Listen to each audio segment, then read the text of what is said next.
Hey everyone, welcome to my channel. Today I want to share 5 easy changes that will make a massive difference in how you start your day. Unfortunately, most of us waste our mornings without even realizing it. Lose our most valuable, distraction-free time of the day. A note to stop wasting your mornings before work: you don't need to wake up at 5 a.m., take a nice bath, or do a 3-hour workout. So the first thing that is going to help you protect your time in the morning is planning your day before sleeping. Instead of overthinking and stressing at night and having a lot of different thoughts and thinking about everything in the world, just journal about your next day's priorities. I'm gonna share a few very simple prompts that I'm sure you will benefit a lot from. So the first one is your one-word intention of the day. It's going to be just one word, maybe how you want to feel, maybe what you want to accomplish, just one word for the next day. The next prompt is your top 3 work priorities. Basically, if you accomplish these 3 things tomorrow, you're gonna feel great. The top 3 things you absolutely have to do at work tomorrow, and they don't have to be super complicated. Maybe it's responding to your emails because your email inbox is a mess. The next one is 3 reminders or things you're grateful for. So this is honestly one of my favorite things to do at night before I go to bed, to think about things I'm grateful for or to journal about them. Honestly, writing just 3 things takes less than a minute, but it just feels so good. It will change the way you look at the day you've had, and it will also prepare you to go to bed in a better mental state. And finally, 3 words to describe how you want the day to be, how you want tomorrow to be. Again, maybe the way you want to feel, maybe some things you want to accomplish, just 3 things you want the day to be about. The reason why this habit really works, even though you don't do it in the morning, you do it the night before, is because when you go to bed feeling anxious, stressed, having a lot of different thoughts in your mind, your sleep quality is going to suffer. You're gonna wake up and feel agitated. You know this feeling when you wake up and you immediately feel not really well rested. And one of the reasons why this might be happening is because before going to bed, your brain might have been overstimulated. Maybe by your thoughts, maybe by social media, or maybe by your work, if you work super late. And also when you keep your journal on your bedside table and when you wake up, you just read all of your answers to all of these prompts in the morning, it really gives you this sense of purpose in the morning. You know what you're going to be focused on today. You know the things you were grateful for yesterday. And starting your day with this, with looking at your journal, with reading all of your responses, instead of with social media, with TikTok, with Instagram, is such a better habit. That's honestly all you need if you want to slow down at least a little bit in the morning and have a little bit of time for yourself. Okay, the next habit that is going to be super important for you if you want to stop wasting your mornings before work is waking up at the right time for you specifically. I'm sure you know that there are a lot of different self-improvement resources out there that promote a very rigid, very structured morning routine. Only with this schedule, your mornings are gonna feel stress-free and slow. Usually those resources emphasize waking up super early, between 4 and 6 a.m., then doing a meditation or some mindfulness practices, and then going to the gym and also getting your workout in. If that works for you, please continue doing it. But if it doesn't, if you have tried or even the idea of doing all of those steps in the morning makes you nauseous,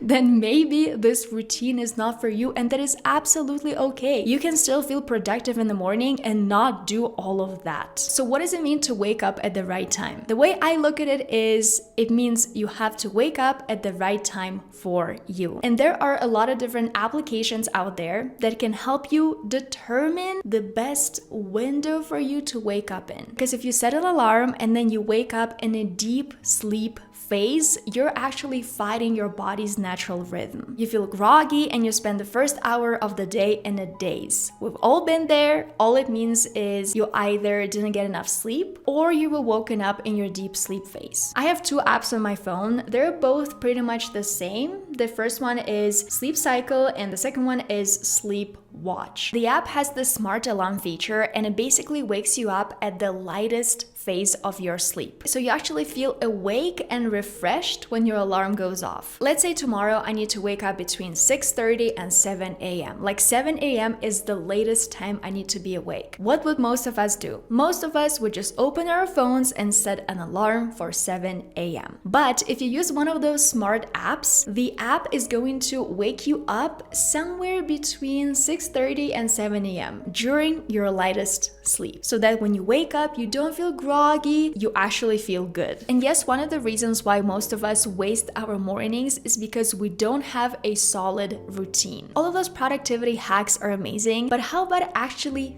feeling good in the morning, feeling good about your routine? I believe that a simple mindful skincare ritual can completely transform the way you start your day. And that is why I want to introduce you to Typology, and I want to say a huge thank you to them for sponsoring a portion of this video. They are a French skincare brand that is redefining beauty with its minimalist, science-backed approach. Unlike traditional brands that pack their formulas with unnecessary fillers, Typology only focuses on what your skin truly needs: clean, highly concentrated active ingredients for visible results. Their products are made in France. Typology is vegan, cruelty-free, and almost entirely naturally derived, ensuring your skin gets the best care without compromise. Their formulations are transparent. Every ingredient is there for a reason, and you won't find synthetic perfumes, parabens, or sulfates in their products. Sustainability matters for Typology. Their packaging is made from recycled glass and aluminum, significantly reducing plastic waste. One makeup product that I have been absolutely loving by Typology is their serum mascara. You're gonna love this one, especially if you like this defined and lifted look, but hate when your mascara gets heavy or thick or clumpy. Typology serum mascara is packed with pea peptides and castor oil, which not only lengthen your lashes, but also nourish and strengthen them over time. And now let's talk about skincare, because I am a huge skincare fan. So my skincare highlight by Typology is their hydrating serum with 3% hyaluronic acid and 2% B5. In winter, my skin often feels dry and tight because of the cold, but the moment I use this serum, my skin becomes plump, smooth, and hydrated. The combination of hyaluronic acid and vitamin B5 helps restore moisture and keeps my skin soft and dewy all day. So I have something special just for my audience. Typology is giving you a complimentary bi-phase eye makeup remover when you spend $40 or more. Just use my link in the description to claim your gift. This offer is only valid for 1 week after this video goes live. Check out Typology through the link in my description. Okay, let's now move on to habit number 3 that is going to help you stop wasting your mornings before work, and that is the no snooze rule. We have all been there. You hit snooze, you curl up, and then you drift back into sleep, thinking you're getting a little extra rest. But when you hit snooze and fall back asleep, your brain begins a new sleep cycle. And then when your alarm goes off again in a few minutes, you're literally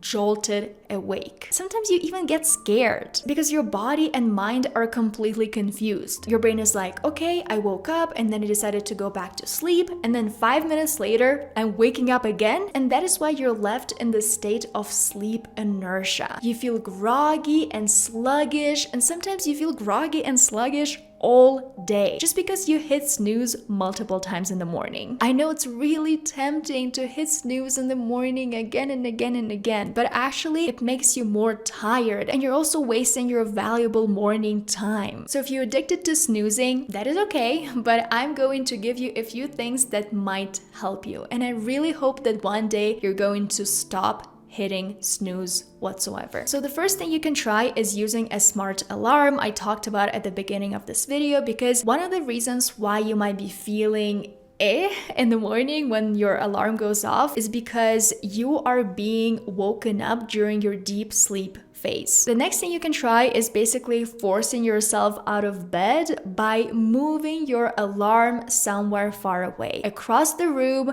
the further the better, so that you actually need to get out of bed to turn it off. And once you're up, you are up. And the final thing you can try is having a wake up reward. Maybe it's listening to your favorite song. Like if you don't snooze, you get to listen to your favorite song really loud while you're doing your morning routine. Your You're basically giving yourself something to look forward to in the morning when you wake up instead of just hitting snooze over and over again. Habit number 4 is connected to science, and it is knowing your chronotype. Chronotypes are basically your biological sleep-wake patterns, and they pretty much determine when you naturally feel awake, alert, or sleepy. They were developed by sleep specialist Dr. Michael Bruce, and he basically categorizes people into 4 chronotypes depending on their sleep-wake tendencies. The first type is lions. You wake up naturally around 5 or 6 a.m. You feel great when you wake up around this time, and your peak productivity is usually in the morning between 6 a.m. and 12 p.m. The second chronotype is bears, and those people usually have this daytime energy, and this chronotype is actually the most common. So you wake up with the sun around 7 or 8 a.m. and your peak productivity is mid-morning to early afternoon, 10 a.m. to 2 p.m. The third chronotype is wolves. Those people also call themselves night owls because they wake up later, around 8 a.m., 10 a.m., 11 a.m., or maybe even later, and their peak productivity happens in the late afternoon or in the evening, around 4 p.m. to 9 p.m. And finally, we have dolphins. Those are our highly sensitive sleepers. Their sleep is light and unpredictable, and also because of that, their peak productivity also varies. Usually it's midday, 10 a.m. to 2 p.m. If you guys are curious which chronotype I am, I think I'm a bear. I'm the most common type because I do like to wake up with the sun, and also I do feel like I'm most productive during the day. And when I learned about my chronotype, I actually optimize my wake up time. If that is possible for you, if you have a more flexible work schedule, please do that too. And I also optimize my working out schedule because a few years ago I was trying to exercise in the morning, and then I realized that I didn't actually like that approach because I felt really energized mentally and like really productive mentally in the morning during the day, and I didn't want to waste that time doing something active. And so now I actually exercise at around 4 p.m. because I find this time best for my body. I just feel great when I exercise after I finish my most intensive work tasks. So the reason why I shared all of these chronotypes with you is because some people say that chronotypes are genetic, so you can't really change them 100%. But I also understand that some of us don't really have extremely flexible schedules. Some of us have very demanding jobs or kids that require us to wake up early in the morning, even though we might be bears or wolves or dolphins. But I really hope knowing your chronotype will help you adjust your habits to work with your chronotype, not against it, to work with your natural sleep-wake patterns and not against them. And finally, let's talk about your habit number 5, which is creating your morning routine kit. You guys know that I don't like strict rules and rigid routines. So basically, this habit is going to be the opposite of rigid, the opposite of strict. You're going to create a menu of activities and then pick what feels good every single morning. So it can be different. You know, you're allowing this flexibility, this creativity, this playfulness into your life. Instead of following one specific routine every single morning like a robot, why not change things up at least sometimes, at least a little bit? So basically from your kit, you can pick 1 or 2 activities that you really want to do every day for longer periods. So you don't have to change your morning routine 180 every single day, but you can pick other activities depending on the current mood of the day. I wrote some examples here to give you a few ideas. So it can be journaling, stretching, doing yoga, reading, doing some breath work, drinking coffee mindfully, or your favorite drink, matcha, tea, listening to a TED Talk, language learning apps, or writing your morning pages, maybe doing your gratitude practice. Again, this is a menu. You don't have to do all of this every single morning. I mean, it will probably take a lot of time if you try to do all of these activities every single morning, like 3-4 hours. I don't want you to push your mornings into a straight jacket, because that feels really stressful. And it also takes away from our feminine energy, because the feminine energy is fluid, it's creative, it's playful. I want you to look forward to your mornings, but also have at least a little bit of structure. Okay, so to finish off this video, I really wanted to say that success isn't about waking up early or meditating every single morning. It's about finding what works for you, what makes you feel alive and energized in the morning instead of groggy, sleepy, and in a daze. We're all attuned to different clocks, and that is absolutely okay. If you feel creative late at night, if you feel alive, if you feel refreshed, please continue doing so. Do what you love, not what others say you should do, especially when it comes to your healthy habits. Just because someone attributes their success to their early morning workouts or their morning ice baths doesn't mean that it will work for you. You can obviously get inspired by all of those people, but then adapt all of those routines to your specific needs and your specific life situation. Just ask yourself, what is important to me but always gets pushed aside? And use your mornings to prioritize that thing. So I think it's going to be it for this video. If you liked it, please don't forget to give it a thumbs up and subscribe to my YouTube channel. Just a reminder, if you want to elevate your skincare, you absolutely have to try Typology. The link to check out Typology and the special offer is going to be down in the description. So in this video, we talked about your morning routine. If you want to see how you can stop wasting your evenings and make your 5 to 9 count, you can check out this video right here. Just click right here and keep on watching.